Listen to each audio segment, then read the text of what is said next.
Right.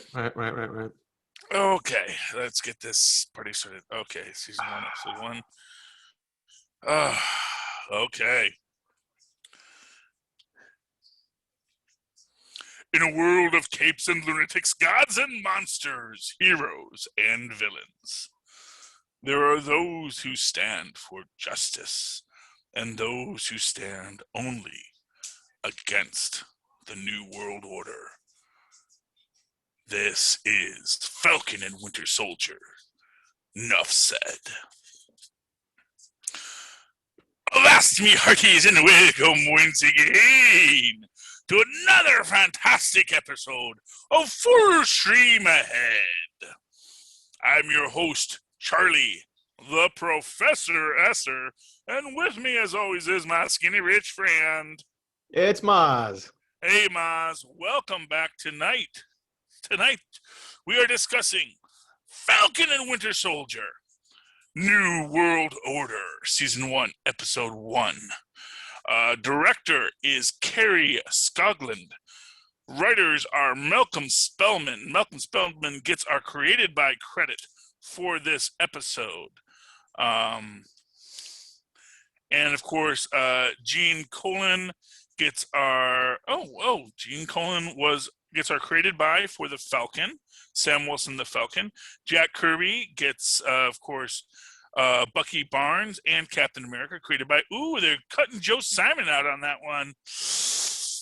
Yeah, man. There he is. He's actually after Stan Lee. Okay, so it goes Jack Kirby. Stan Lee also gets credit on Sam Wilson, the Falcon. And then Joe Simon gets the Bucky Barnes, Captain America. Oh, I see. See, they're listing the artists first, Gene Colan and Jack Kirby, then the writers, Stan and Joe.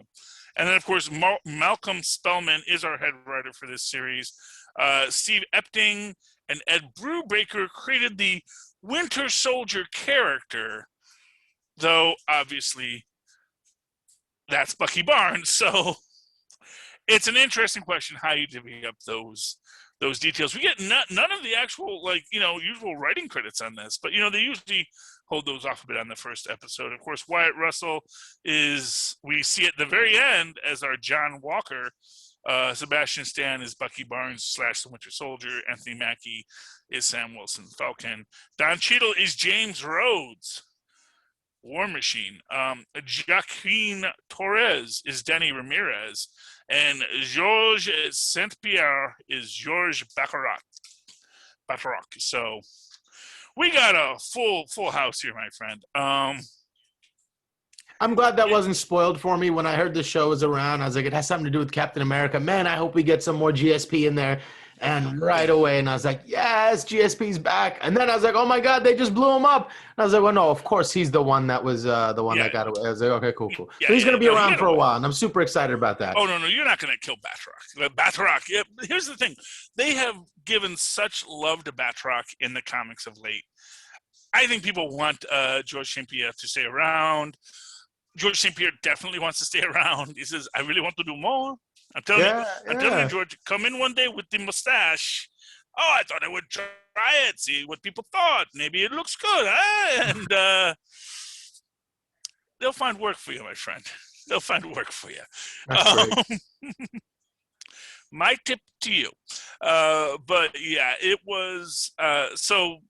And this is so okay. So we gotta talk. Everyone says, we're going to get Cap's funeral in this because we see, Falcon, he's in a dark suit. He's got the shield. Is this a da-da-da? No, that's not what that is. But that is the misdirect you get.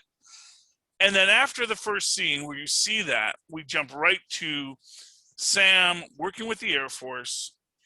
He is basically doing private contract. Basically, he's a soldier for hire. He is, a private contractor soldier. Working for the U.S. government, basically doing things that the U.S. government really can't be seen doing. Right, and it was my understanding that contractors were paid pretty well, especially for the kind of contract work that he's doing.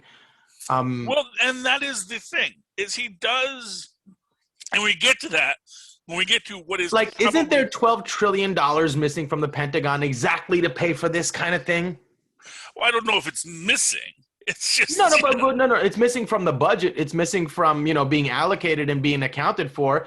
In that sense, it's missing, but it's being applied in uses that, generally for the most part, I think I support, but it's these kind of things. So, I imagine these people must be paid really well.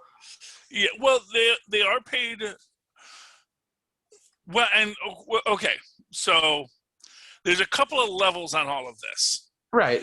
There is and yes, contractors do get paid well. They do get paid better than the military. The Avengers have been, reasonably compensated for what was it again? That's right, saving the world. A couple of times, yes. Although arguably from problems they also cause. So, I mean, it's a domino effect, and if you want to take it far back enough, all I know is that we wouldn't be here were it not for them. Well, here's what I will say. This goes into basically when you get to that loan scene, there's a lot to unpack there. I don't want to jump. And obviously it is, like I said, never before in the history of comics has been applying for a small business loan made so well. I mean, it's just like this thing where you are part of this story, and you want that small business loan scene in there. It's like, oh, they're gonna go talk numbers and be in us. No, I want to see Sam Wilson go to the bank. I want to see him produce his records for the past 5 years. What was blipped? I don't have records. Like, yeah, I know that's kind of the problem. Lots of people had it, and here's the thing. And okay, so let's jump to the meaty part of the issue here. Sam's sister, who has been keeping the family business literally afloat, because they're apparently fishermen, for the last 5 years, with basically, duct tape and hope, has finally reached the end of it. She can't leverage anything. She has to sell stuff in order to not lose the house, and that means really selling the business, because she can probably work as a fisher on someone else's boat, but maintaining a boat that doesn't run doesn't make any sense after they've spent all this money just to keep it running in a world where, as we've said, for 5 years, demand dropped. So suddenly there was a surplus of everything. And then once that surplus was gone, you got to that point where, okay, we can maintain. But then suddenly demand rose suddenly, but you don't have the infrastructure to care for it, which actually means that the people that can achieve in that environment becomes the Roxxons and these major corporations with their fingers in every pie that are going to build out and achieve in that moment, because they're the only ones that can ramp up that fast. And all these little moms and pops that we're doing for the smaller market are getting swamped, especially when they can't, get the funds to fix the boat and look for other business models that they can then move into that aren't as lucrative for Roxanne, but would be lucrative for them. But at the same time, you have this problem that, half the world just came back.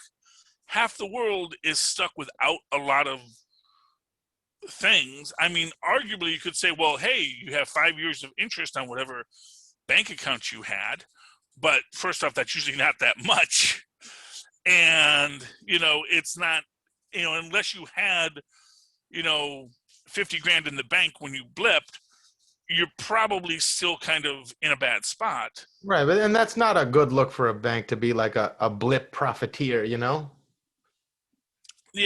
But more to the point, and this is actually where being an Avenger actually hurts Falcon even more. Because yes, he has government contracts. He is making money.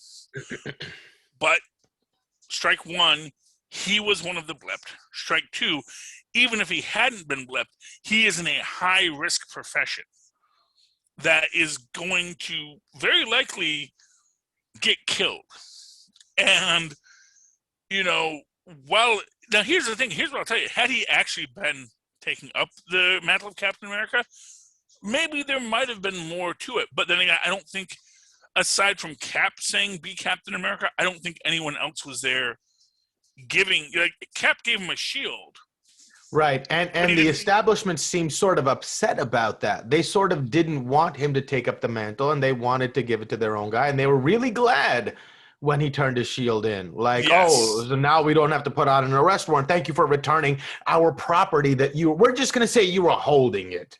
That's the feeling I got. They trick him into giving it to the Smithsonian. Right. But to be fair, he wasn't using it. Right. And that was the thing. They didn't want to go and take it from him because obviously, that's what Cap wanted. And, you don't want him on his moon base looking down on you and saying, that's not what I said to do with my shield. That's Sam's shield. So what is interesting about the idea and the story as a whole is, and this is why I love the bank loan scene, because yes, he was out for 5 years. Avengers don't make a salary, which is something, and that's my point. Shouldn't they be? Aren't they contractors? So and I'm going to give you the actual answer to how that works. First off, the Avengers aren't contractors, but they probably had room, board, and living expenses provided by whatever group they were working with, in the same way that, because this was actually this thing with when Spider-Man first tries to join the Fantastic Four, and I think that's an amazing Spider-Man #1. Or actually, I think it's technically Amazing Spider-Man #15, because they continued the Amazing Fantasy story from 14 to 15, if I'm remembering correctly. And so he gets his origin in Amazing Fantasy, and then his first adventure is in Amazing Spider-Man, and he goes to the Fantastic Four to try and join them. And he makes this point. It's like, I think, because of my skills, I should get the top salary. I'm worth of whatever your best salary is. And then basically, the thing says, what do you think this is? General Motors? We don't get paid a salary. We live here and we work here, and we're scientists and we're adventurers. We're not putting widgets on lug nuts. Is basically his point of view. Now, in the great what if Spider-Man had joined the Fantastic Four, Reed says, well, you know what, Ben, I've actually been thinking maybe I should give you guys more money for beyond our living expenses, because quite frankly, we do make money at this deal.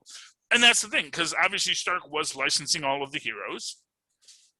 You do see that in Agents of S.H.I.E.L.D., where there is a massive toy line of all of the Avengers. You see the Hulk and the Cap toys and all these things. So obviously someone was profiting off of this.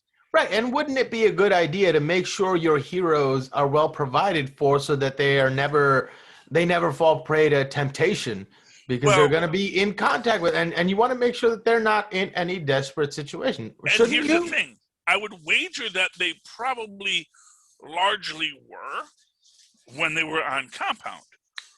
I think that when they wanted to send out for tacos, no one said no. Yeah, just expense it, get tacos, do what you need.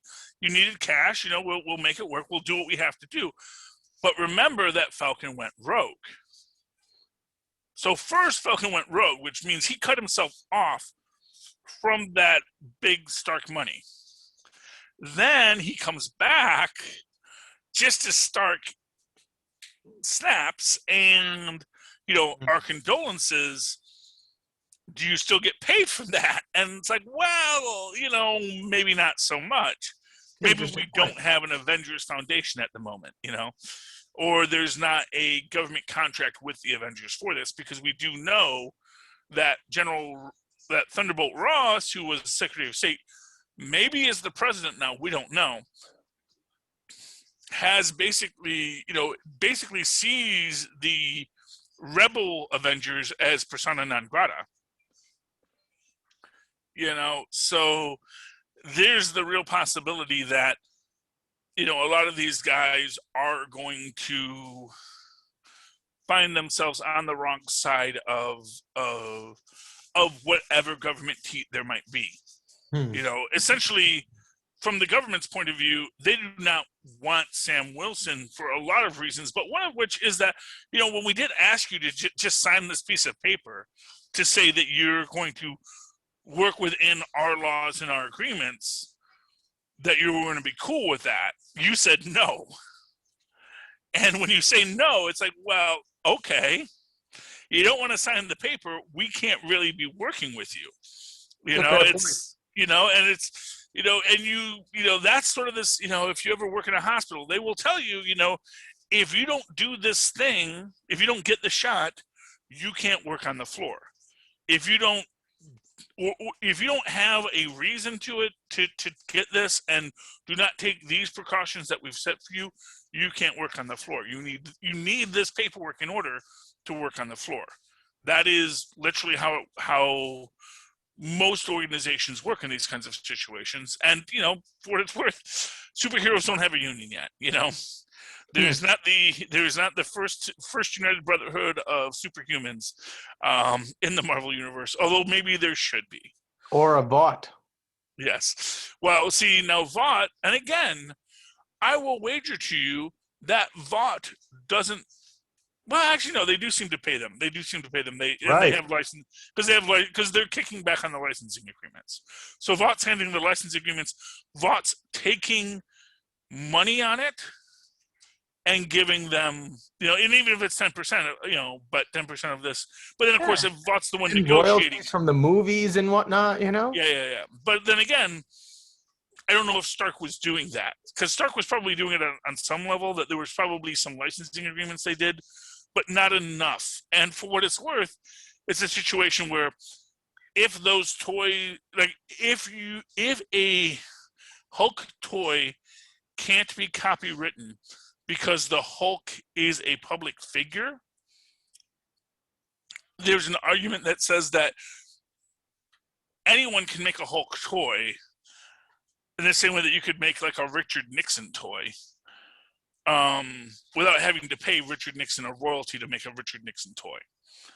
Okay, I'm reminded of a documentary I watched on Metallica, and when they replaced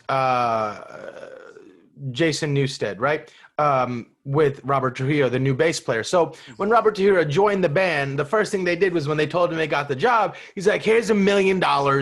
Now you're part of Metallica. Now your life is going to be different, but here's $1 million to get you started. I imagine something like that was happening with every new Avenger. Like when he signed on Spider-Man, he said, hey, here's $1 million. Now you're an Avenger. Everything is cool. You don't have anything to worry about. Now you can just focus on being an Avenger.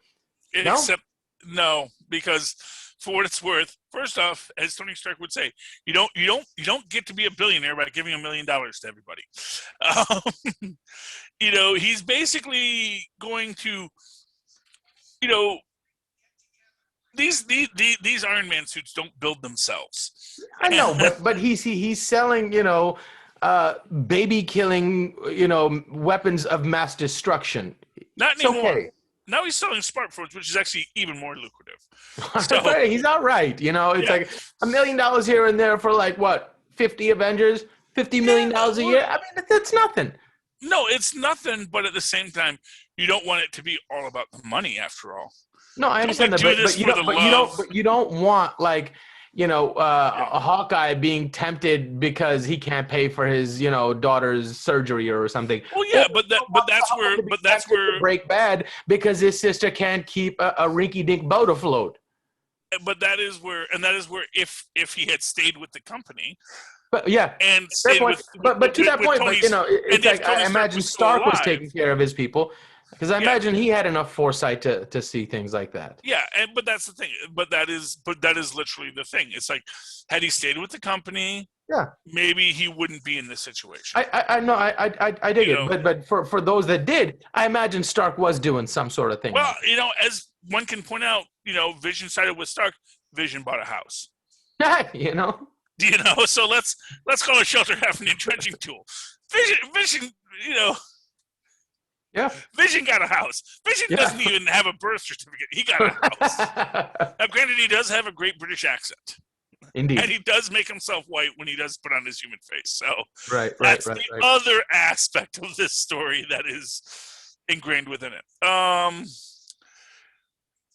My favorite thing we see in this, well, not one of my, so my favorite Easter egg in this is when Bucky has his nightmare, which he does not admit is a nightmare, but I'm sure it was.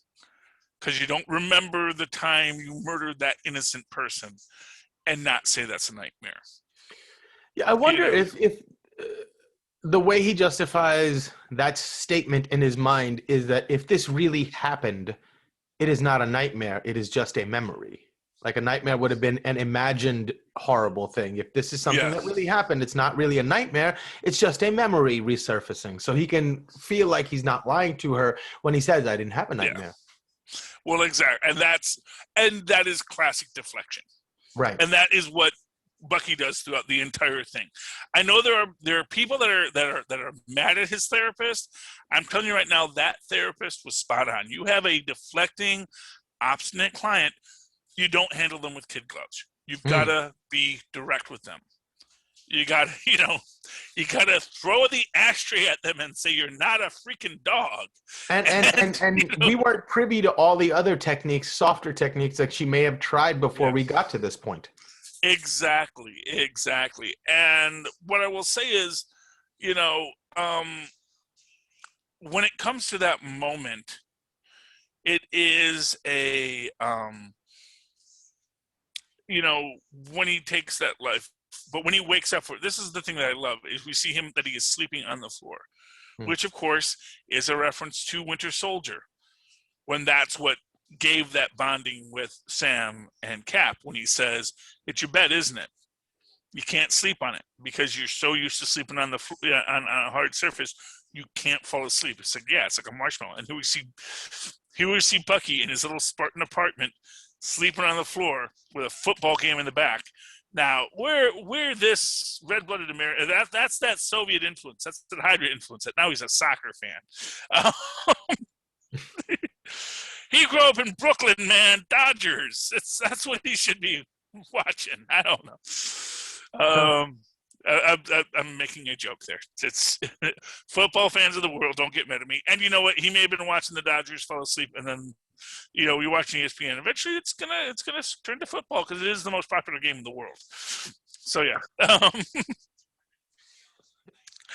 anyway, but he wakes up, and he's on the floor because he can't sleep in a bed.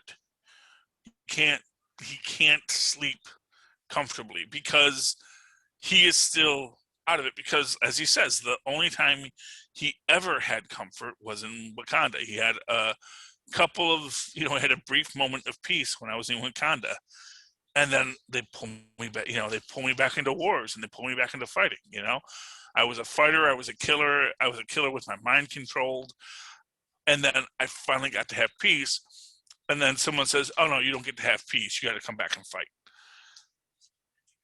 And there is this aspect of that. It's like, what if Bucky really did just want to go home for a bit? What if he wants to retire? What if he's a little mad at Cap that, oh, you're retiring now, huh? Okay, good for you. You ever think I want to retire? Can I have a quantum leaping thing go? It seems like that's what the therapist is suggesting that he does do, but he doesn't want to do that because he has some list that he needs to wipe off, or it's like, I can't hear you.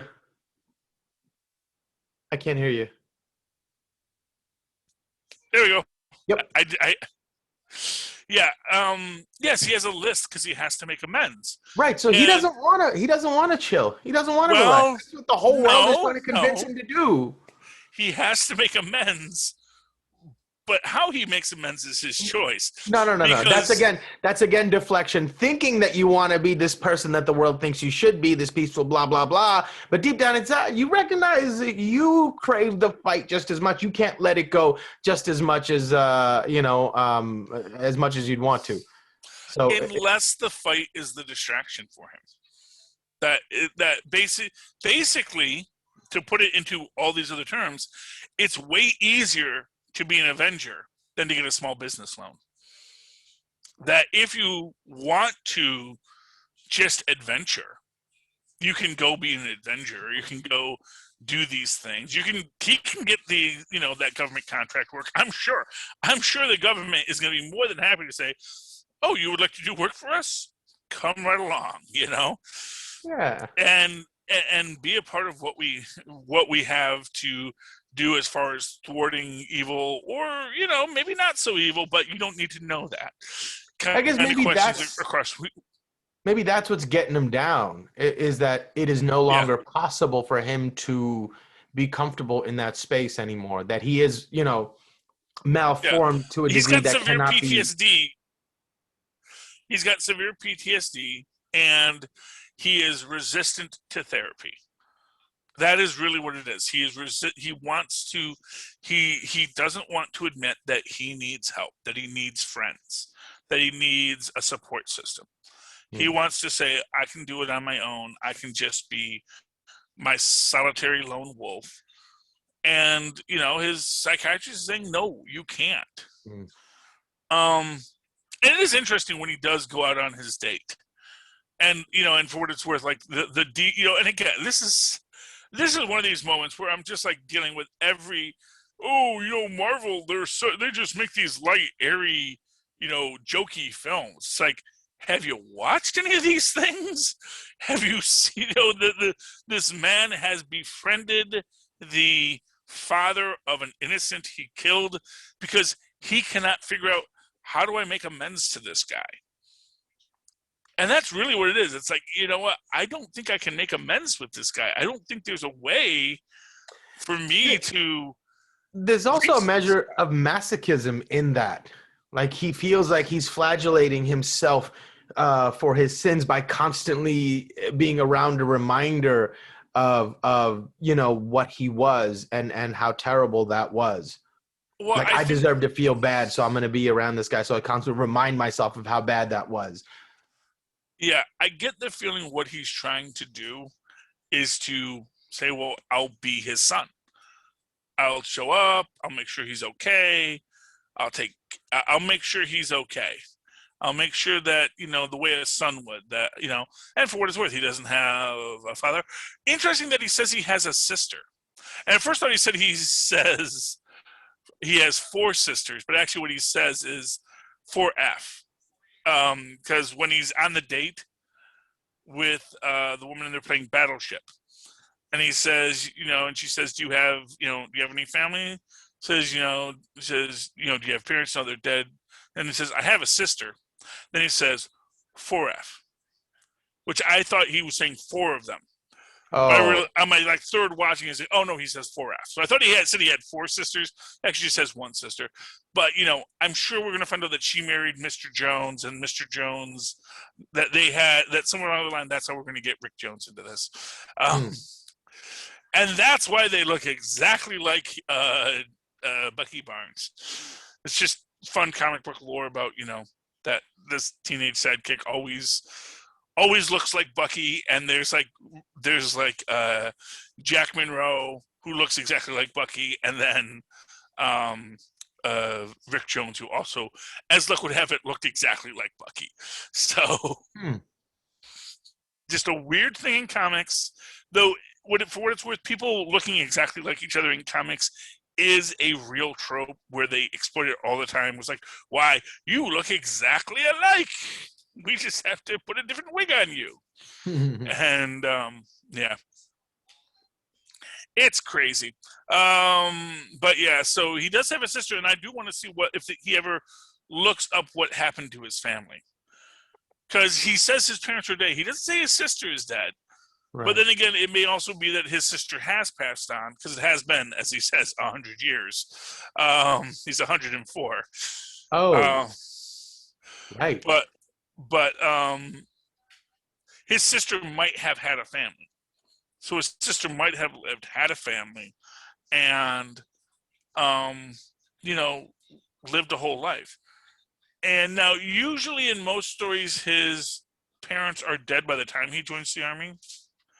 But you may also have this idea that, yes, maybe his parents died before because if his parents died before he joined the Army, then his parents, that he was an orphan.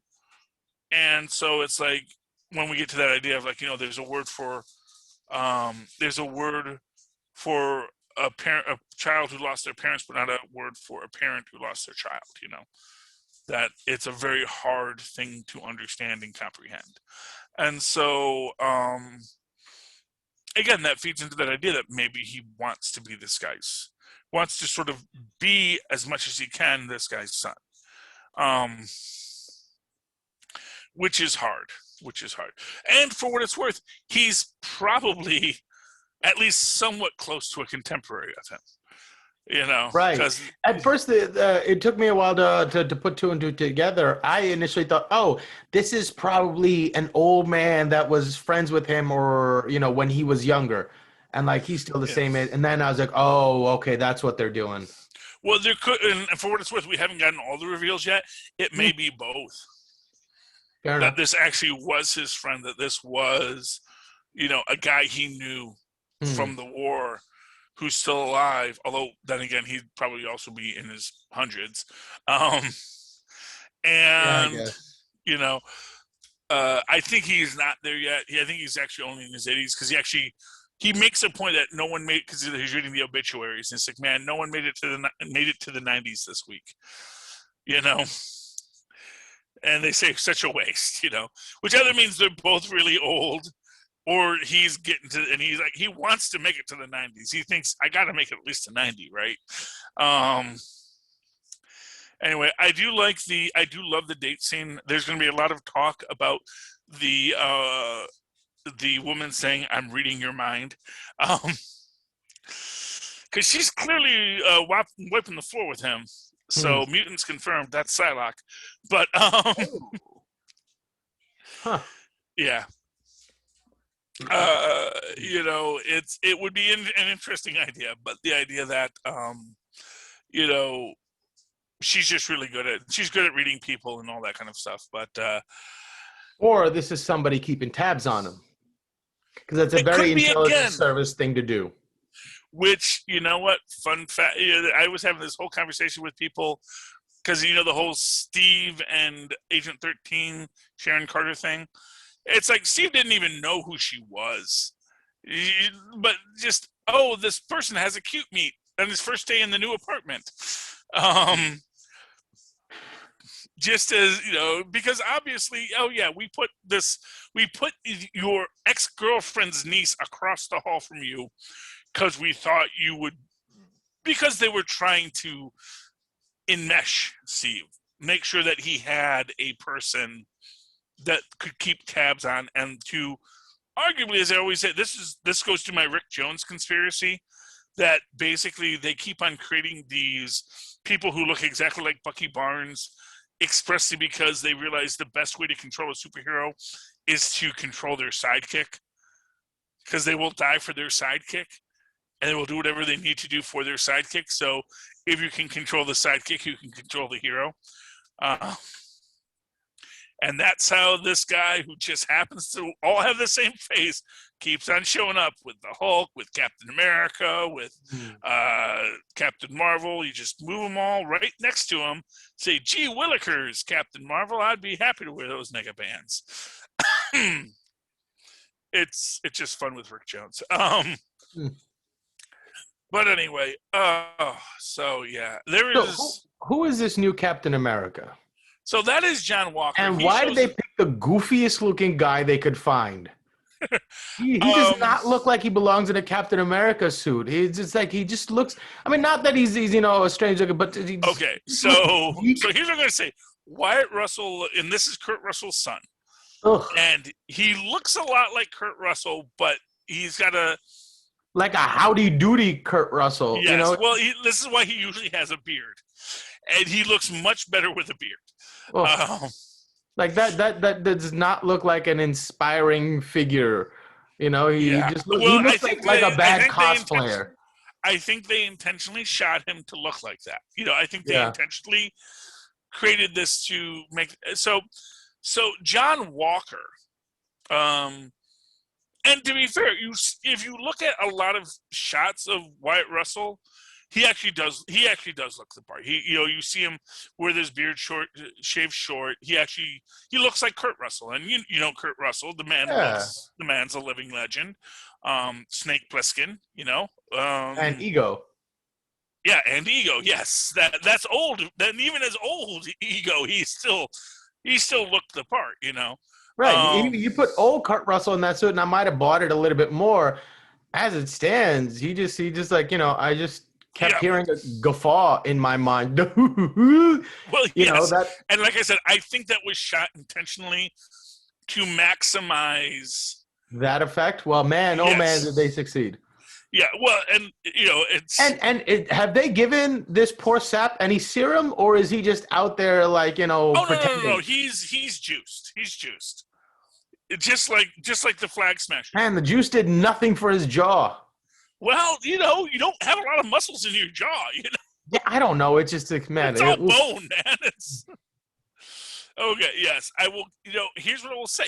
Here's what I'm going to tell you. A lot of handsome guys don't have a lantern jaw.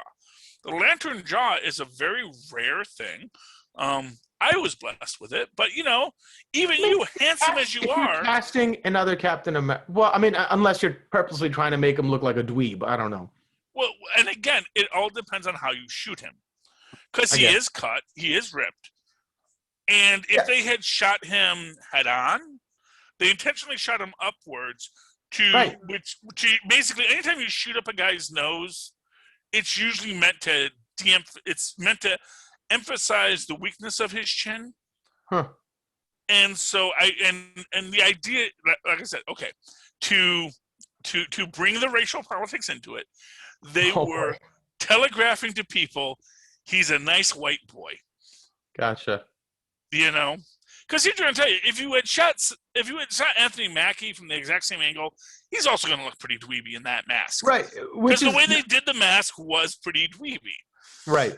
And not to pull us off point, but I also I loved the new Justice League. It was awesome. But one thing that really kept bugging me is I'm sure they could have found a more flattering angle to shoot Batman. He looked like a chubby mess in most of those shots. Even though he was all big and bulky, but he just looked like a chubby bad thing. It just looked like a stocky, I think they both congested. What's funny? See, it's funny that you would say that because I was actually thinking how good Ben Affleck's Bruce Wayne looked. Right. Especially in the final scene, the post-credit scene where he slimmed down and looked more like a normal person. I was like, man, that Batman would have been great. His jawline looked great. The angles of his cheekbones looked great. Like it would have looked great under the cowl. But as it is, he just looked like a Zack Snyder did not want to do a Batman movie. He didn't want to do a Superman movie. He wanted to do a Cyborg movie. So Cyborg, I'm guessing. I haven't finished the whole thing. I've only gotten through the first two parts. Yeah. I'm sorry. I can't just dedicate 4 hours of my life to watching a movie at this point in my life. Unfortunately, I would love to. I will probably try and finish it today and then do a rewatch and then maybe one more. It gets even better. Like the second half. I'm sure it does. I'm actually pretty pleased with what I've seen. I mean, my biggest problems are a lot of fridge logic stuff. I don't know why Darkseid's met at Steppenwolf, because it looks like Darkseid was the one who screwed up the first invasion. Oh, I don't know. They said something about. Well, you'll see. I don't know. Yeah, whatever. I'll see. Yeah. I'm only at 2. I did. The opening scene though with Diana with Wonder Woman was amazing. Oh no, and those Wonder Woman was great. Oh my! Those sequences were so cool. Where she's Wonder like Woman super speeding it. Wonder Woman is great. The Amazons, I was not a fan of. Really? The Amazon, I mean, it was dramatic, but I just felt like there was so much. Like I said, did they not seem effective enough, or did you? Okay, so this is a whole other thing I was talking about online earlier. So there's 2 views of the Amazons, which is the Spartan view and the Athenian view. And the Athenian view is what we got in the 2 Wonder Woman films. And the Spartan view, and again, Zack Snyder obviously loves the Spartans, is what we're getting here. And the Spartan view, except at the same time, I kind of feel like he's not committing to the Spartan view, because when the Queen is running with the Mother Box, so spoilers for this, she's helping people she knows are doomed. Because we see, oh no, all those Amazons that were still inside the temple, they're all dead now. You know, they're all dead. But she's still trying to help them for some reason. When, no, your job is to get that out.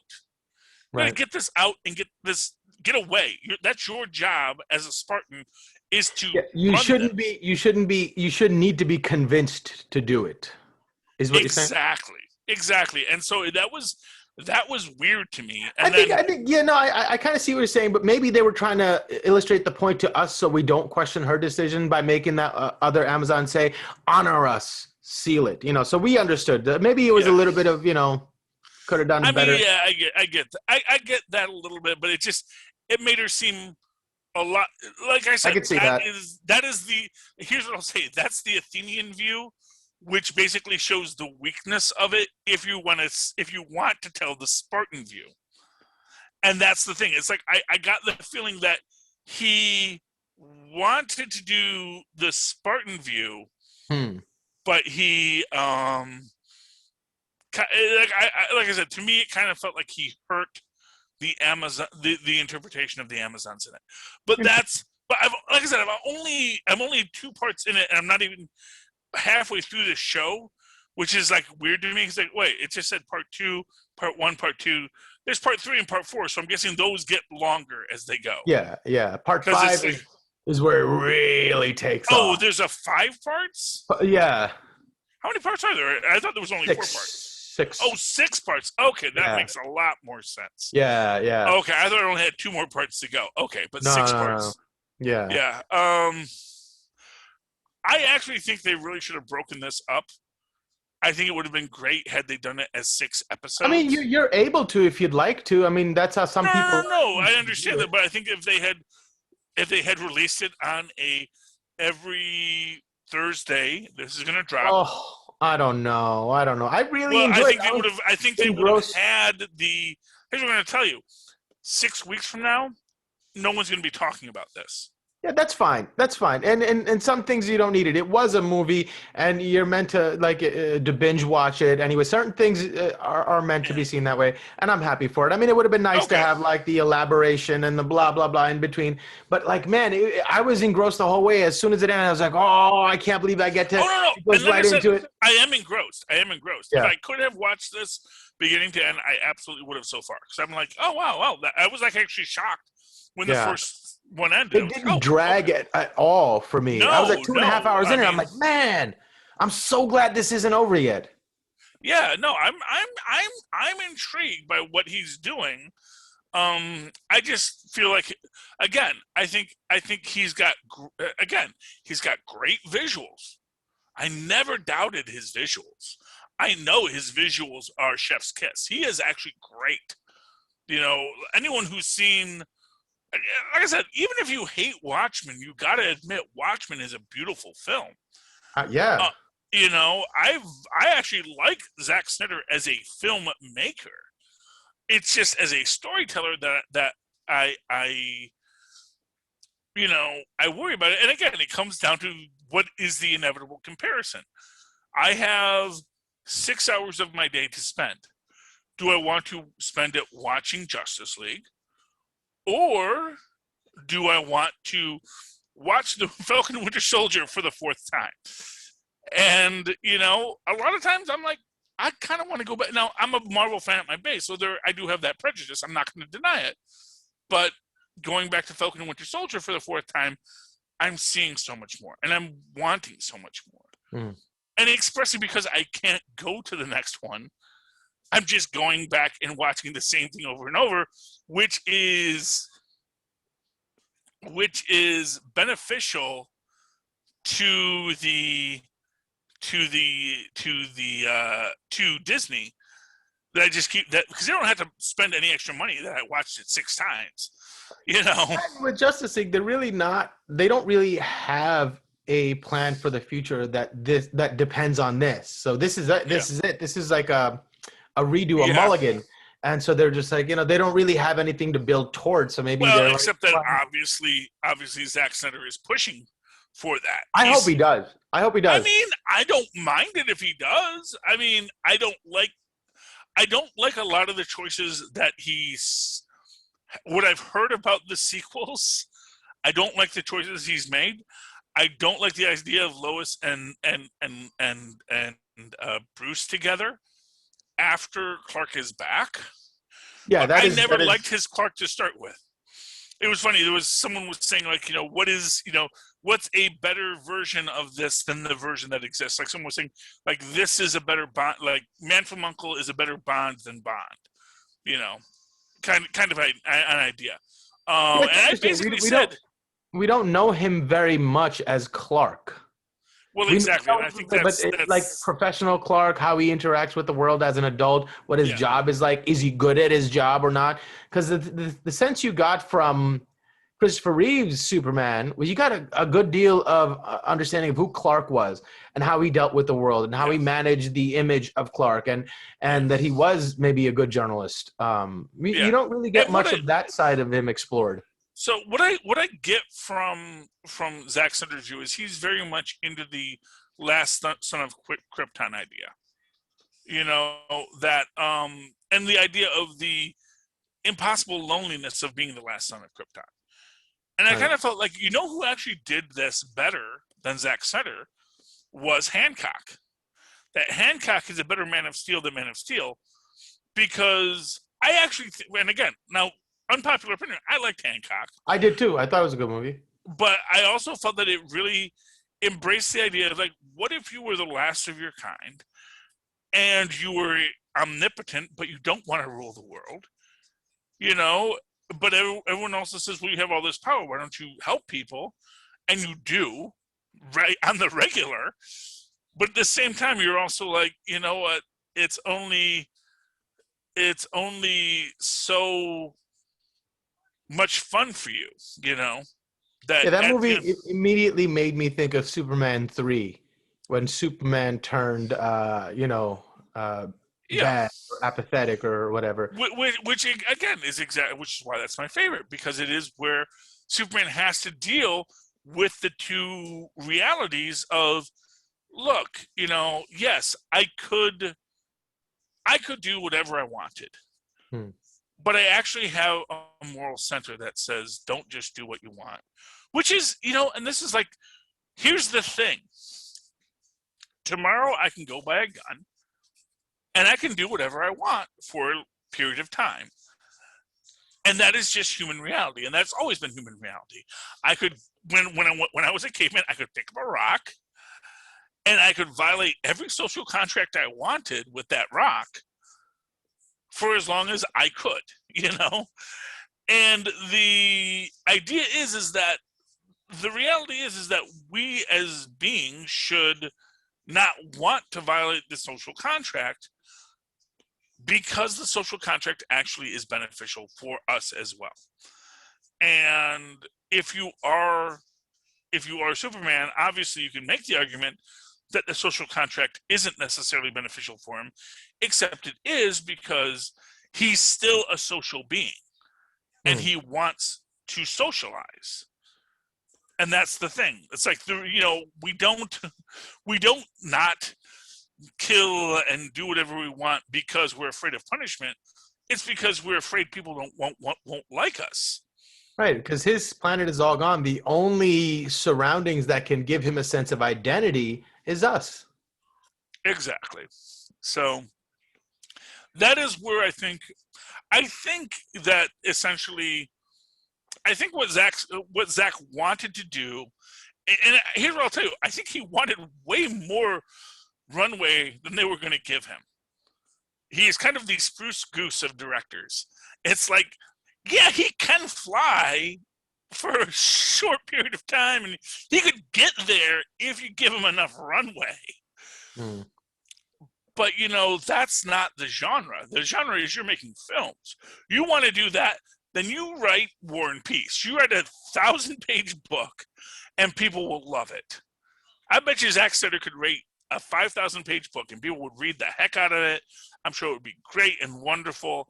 And, you would spend that whole time reading it, and it would be wonderful, but that's not the genre that he works in.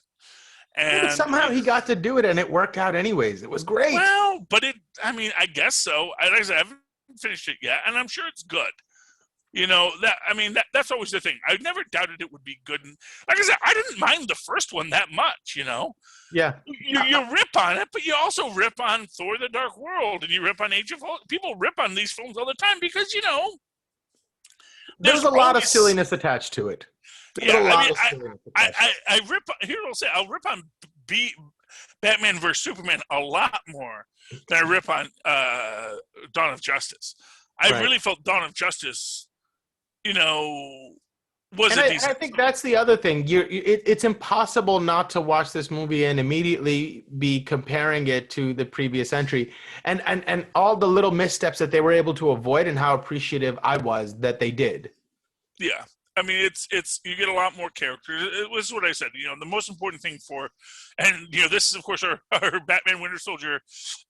Sorry, not our Batman. Exactly. Yeah, this is our Falcon Winter Soldier story, and we're talking Justice League. But Mozz isn't coming to our big Justice League roundtable next week.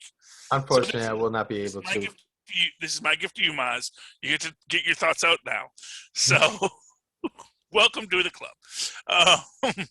But that's the thing. It's like, it is a good story.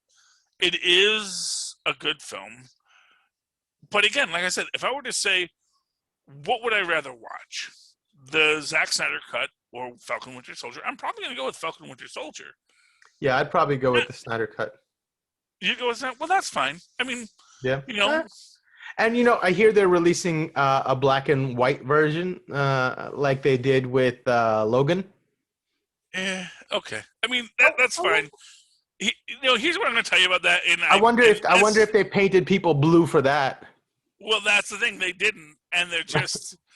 Basically, it's not a black and white version. It's a digitally color corrected black and white. And whether or not they're going to... It might be good. I'll watch it. Here's what I tell you.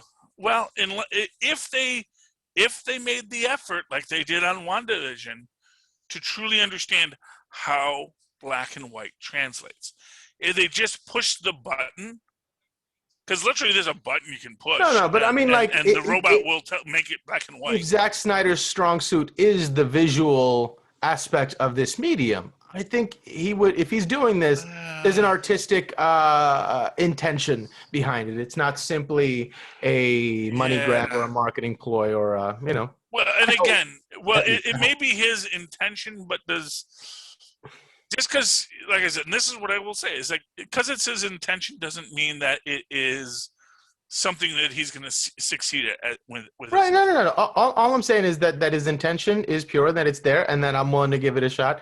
If the intention really is to do something artistic and of artistic merit.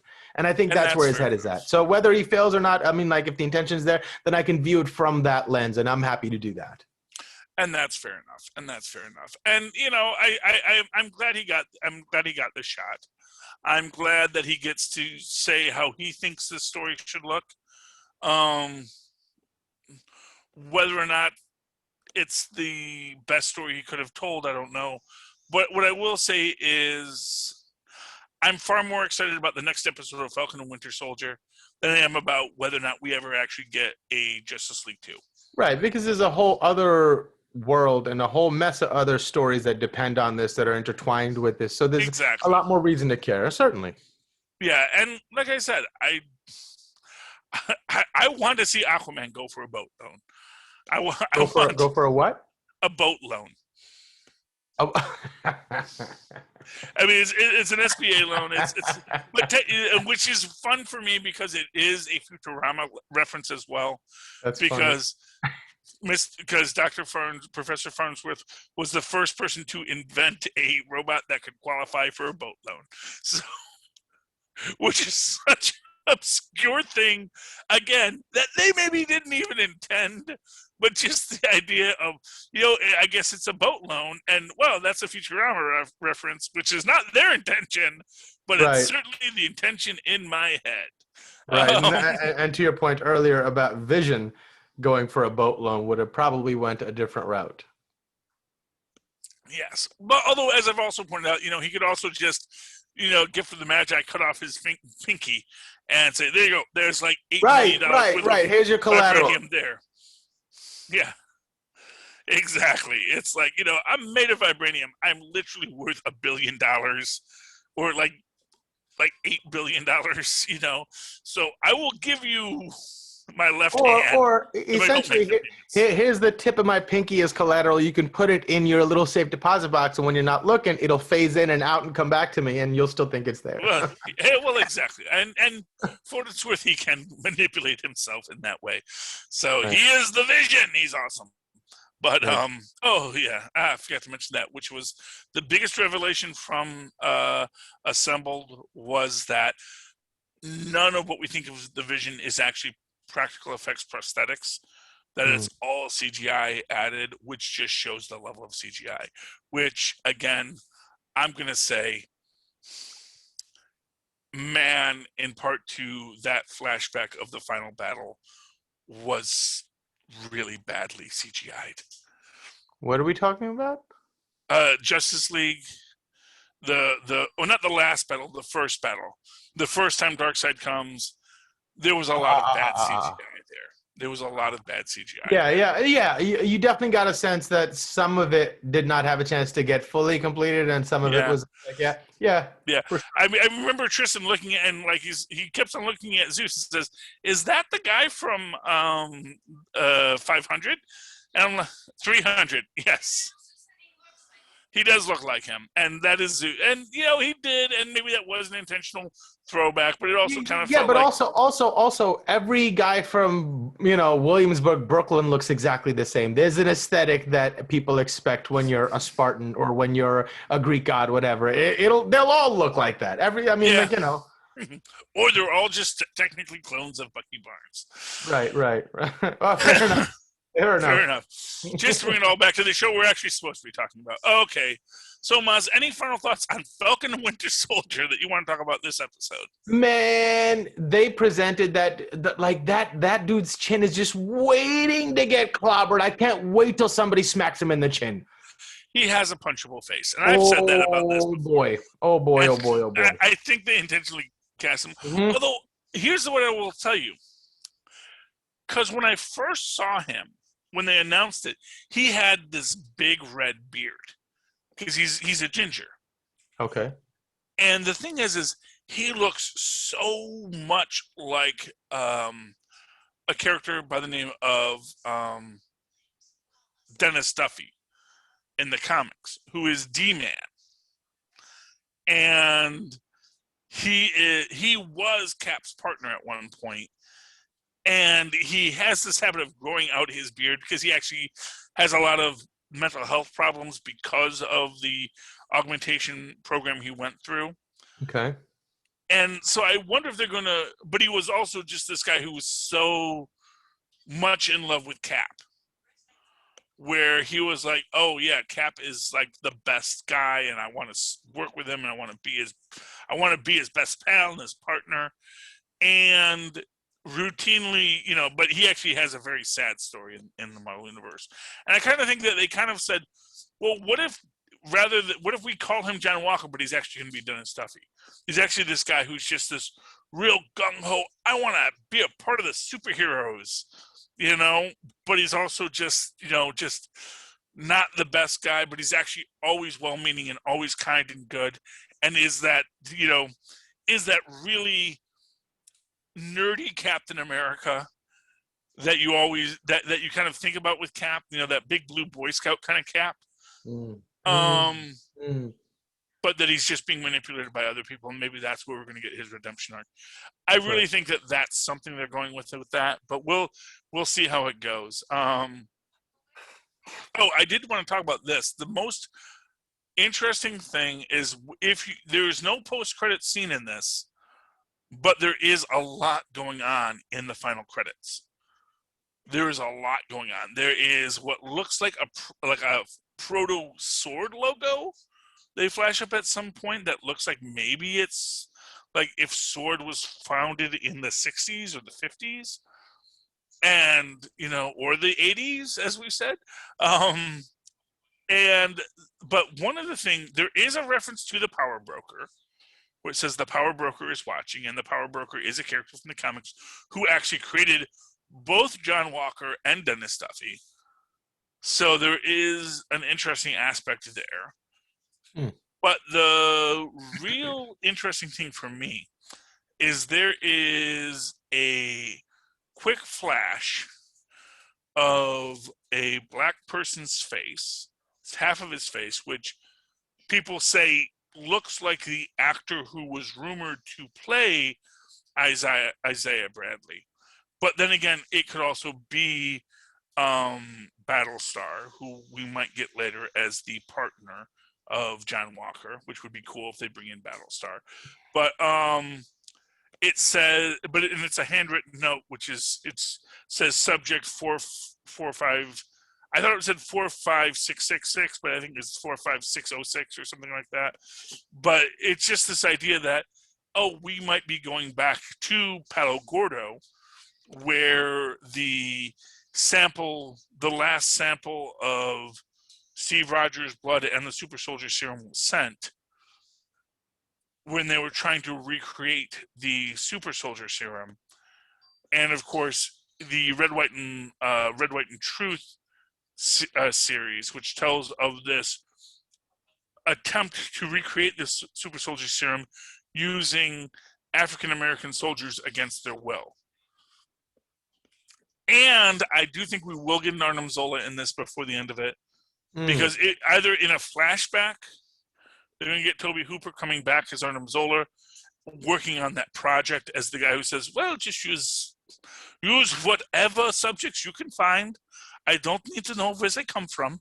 I am Swiss. And to be fair, it is a Swiss bank they're robbing in Falcon Winter Soldier. So that to me is the biggest Easter egg, is that we may be getting an Isaiah Bradley story in this of what the government did when they didn't have Cap. And there's actually a really interesting door that can open there for what if later, which is what if Cap had gone to Palo Gordo, which is what the general tells him to do. Says, you're going to Palo Gordo with a bunch of scientists who are going to try and figure out how your super soldier serum works. And had they had him there, would they have needed to bring in these unwilling subjects? And would he have accepted Arnim Zola there as a person to be a part of it? There's a lot of things you can dissect if Cap goes to Palo Gordo, and how the Palo Gordo experiments would have expanded from there. That's a what if. That's another series we're going to get on Disney Plus later. And this isn't one of them, but this is my pitch for it. I think it would be a great story to explore. Anyway, Mozz, people are listening to this on a podcast. They might be watching it on YouTube, because Phil does put the live feed up on YouTube too, with all of our unfortunate comments that may happen that should have been cut but don't. But if people are listening to this as a podcast on their podcast streaming service, whether it's Apple or Stitcher or whatever, and hey, if you do that, why don't you give us a review? Say that we suck. I'd love it if you would say we suck, or maybe not that if you don't think we suck. If you think we don't suck, then say that. One or the other. Just pick a lane. You keep on listening. Maybe we don't suck, and maybe we say, hey, you know what? These guys do not suck. So do that in the review section of your podcast streaming service. But you may think we suck because you're using sub-quality headphones because you got them at the dollar store, like I always do. Because I'm a cheapie. I'll be honest. I don't buy good headphones because I'm bad. I'm a bad person. You would not like me in personal life, and the fact of the matter is that if I had the sense God gave the end table, I would actually not just spend $1 every week on more headphones. I would just go to tweakedaudio.com, use the coupon code Southgate upon checkout, and get high-quality headphones that'll last years. But I don't do that because, I'm a dummy. Likewise, I can use that same coupon code Southgate at checkout on huntingkiller.com. I could have these really awesome mysteries delivered to my home. If you like to piece together what's going on in the story, you can get these mysteries delivered to your home. You help Michelle Gray solve a cold case, and you don't even have a background of what happened in the comics to fall back on. You just have to say, here are the facts. How do I piece them together and solve them with your own hardworking brain? And that sounds cool.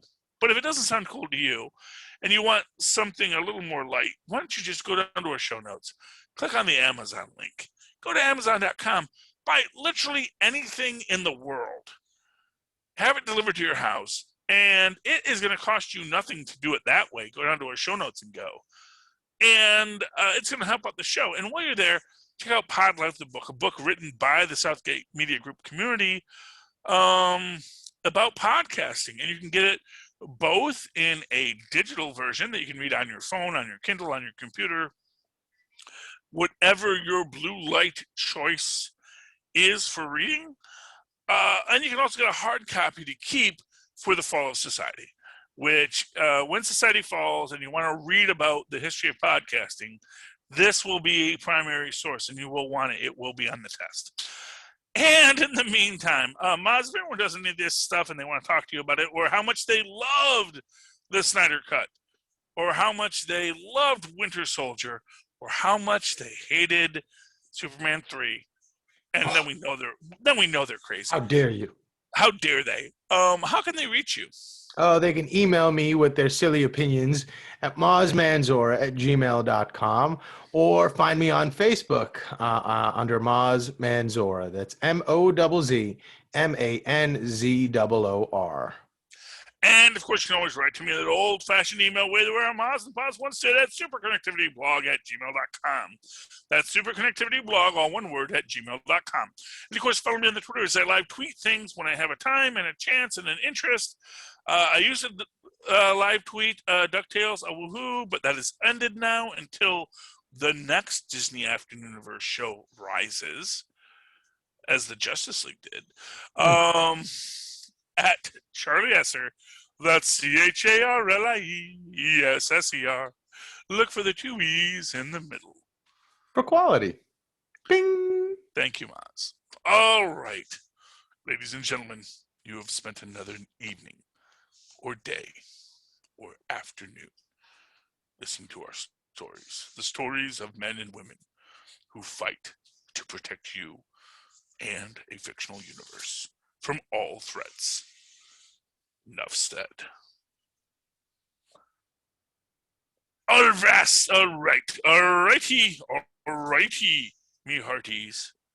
The ship has docked. The show is done. You may now go out and frolic in the sun, and know when the day comes again, you can come back here with us and sail full stream ahead. That didn't rhyme, but that's okay. Oh. Arg. I used to be able to rhyme on a dime, but I can't anymore. Oh, man. Okay. You did right there. Yes, I did. That's the show. Put it up there, Phil. Edit it at your leisure. Right on. Okay. All right, man. So do the next one. When does this come out? Fridays again? Fridays again, yeah. So next Friday we'll talk again. Well, not Friday, but Saturday or Friday Sunday. it'll come, and then the week after we'll talk, and we'll do the next one. Sounds like a plan. Okay, and thank you for talking Zack Snyder with me as well. Indeed. I hope you enjoyed the rest of it. I enjoyed all of it. This, Mozz, it's always fun to talk to you. Yeah. I really like spending time with you. You're actually a really good friend, and it's actually you're probably one of my best friends right now. So I feel the same way. Meeting with you once a week, it's always great. Yeah, the philosophical aspects and pulling things apart, that's always so much fun. I look forward to it It always. is. I look forward to talking to you again soon, my friend. Have a great night.